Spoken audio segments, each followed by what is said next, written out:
10-point formula for peace is a series of demands from Ukraine that Russia must fulfill in order to end the war. They were voiced by President Volodymyr Zelenskyy during an online speech at the G20 summit. Among other things, the restoration of the territorial integrity of Ukraine, energy and food security, limiting prices for Russian energy resources, the release of all prisoners of war and deportees, the withdrawal of Russian troops, the cessation of hostilities, the creation of a special international tribunal and an international mechanism for reparation. Volodymyr Zelenskyy also spoke about the inadmissibility of radiation and nuclear blackmail by the Kremlin.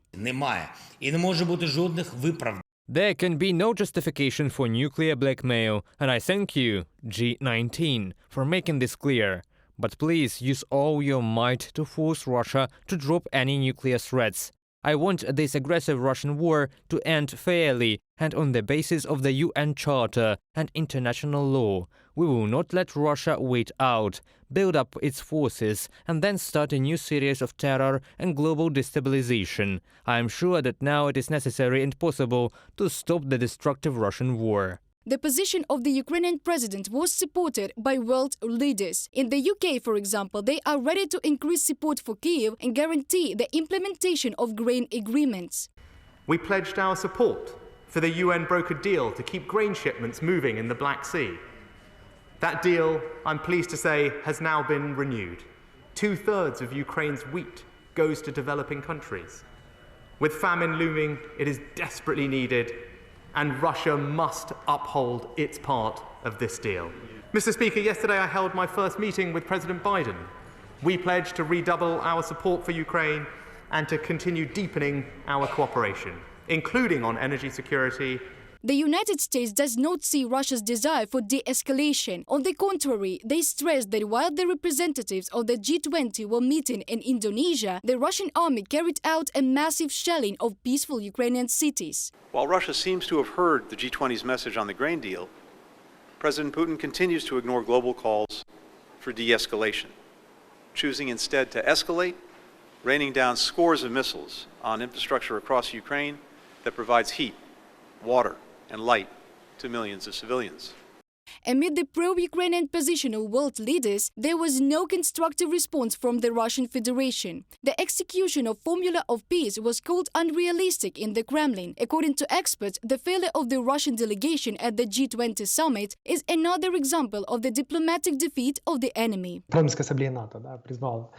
The NATO Parliamentary Assembly recognized the Russian Federation as a terrorist country and even called for the creation of an international tribunal. Therefore, proceeding from this, we can again say that our partners can hear us.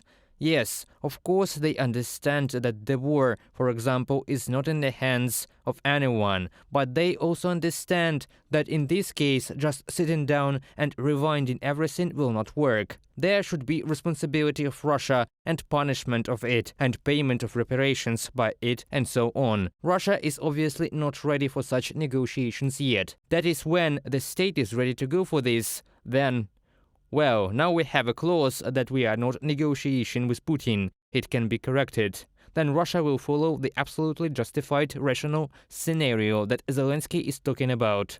Ukraine also questions Russia's participation in the G20. The Verkhovna Rada has appealed to the G20 with a demand to exclude Russia from it. The document was supported by 310 people's deputies. Remember that we used to have the G8, then it became G7. Well, it was G7 plus 1, because Russia was not considered as an equal partner there anyway, but it was given certain rights. The situation is a bit more difficult with the G20. There are a number of countries that say will not strongly support this initiative. But in principle, we can already state now that this was the G19 summit, as President Zelenskyy said in his speech in front of the G20, since Russia is in isolation anyway. Although they did not formally decide to exclude it yet, but in reality, de facto, no one wanted to meet, communicate and conduct any kind of cooperation with the Russian delegation. Russia's isolation is also evidenced by the fact that delegations, led by Minister of Foreign Affairs Sergei Lavrov, had to leave the G20 summit before it was finished. Reported by Dana Kolesnik, Larisa Zubenko, UATV News.